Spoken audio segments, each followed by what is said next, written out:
এই তোদের দুজন আয় যে আজি কেনে আরো ছাত্র গিলা কেনে নাই বলা কি বলবে স্যার, আজি 5 সেপ্টেম্বর শিক্ষক দিব লাগে ওহেছে তো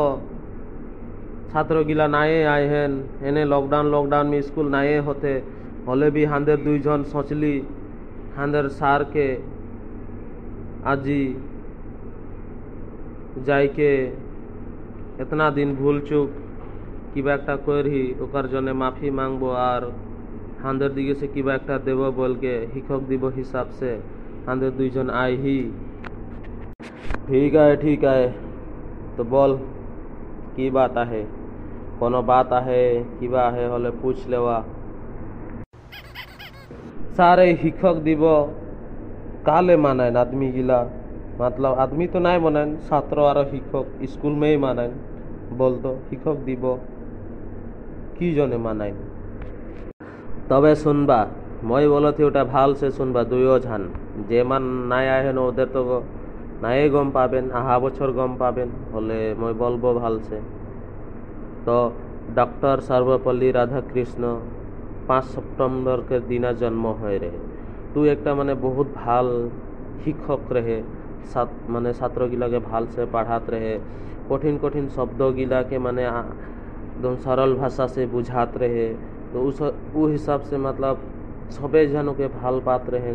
तो माने एरकम हले सबे छात्र गिला ओकर जन्मदिन मानाबो बोलत रहे तो ओकर जन्म भी हो रहे तो माने कि 5 सेप्टेम्बर के दिन ही हो रहे और ओकर जन्म हो रहे तोर 1888 में मतलब 1888 तमिलनाडु तिरुटुंडनी में ता ओ दिन से वो माने धर जन्म हले डांगर दीघर हले और एक दिन शिक्षक हले तार पीछे शिक्षक हल पीछे वो राष्ट्रपति भी हले उपराष्ट्रपति हले भारत के भी राष्ट्रपति हले भारत के राष्ट्रपति हल पीछे भी माने धर माने शिक्षक रहे तो शिक्षक माने पढ़ाई लिखाई कितना सुंदर स्वभाव गुण रहे जे माने सबे ओके बहुत ভাল पालेन ভাল पाई के माने ओकर जन्मदिन के माने छात्र गिला माने जन्मदिन के धर मनाबो बोलत रहें जे सार के जन्मदिन हांदेर मनाबो तो उस जन्मदिन के माने वो शिक्षक দিব माने वो एक शिक्षक रहे तो वो दिन ता माने अगर 5 सेप्टेम्बर दिन में वो शिक्षक भी रहे और दूसरा बात अगर जन्मदिन रहे वो दिन से ओके माने वो दिनटाई जन्मदिनटा मानालेन और शिक्षक दिवस हिसाब से वो दिन से पालन करते हैं तो ओटा डॉक्टर सर्वपल्ली राधाकृष्ण के 5 सेप्टेम्बर दिना में माने एखन ताकले 1962 से एखन फार्स्ट 1962 में 1 सेप्टेम्बर के दिन शिक्षक दिवस पालन कर रहे हैं और आज तक 2020 पहुँच गलक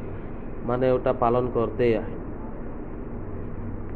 ओ थैंक यू सर तो हांदर के बढ़िया से बुझाई दिले हांदर के सुन के ভাল लागले तबे मैं कि बोलबो शिक्षक दिवस से আজি मैं आई रही स्कूले तो मैं तो के माफ़ी मांगत हूँ भूल चूक से कखनो मैं तो के मजाक करे कॉमेडी करे उल्टा सीधा बोली ही होले मोके माफ कर देवे और सबाई छात्र दिगे से मैं माफ़ी मांगो थी गुरु माँ पिता बोले ज्ञान बाटी सोले तो ये आहिस तो सबके दिगे से क्षमा चाहत हन और ठीक है तबे बहुत अंदर के बताई दिली आज तो इतना ही ठीक है नहीं।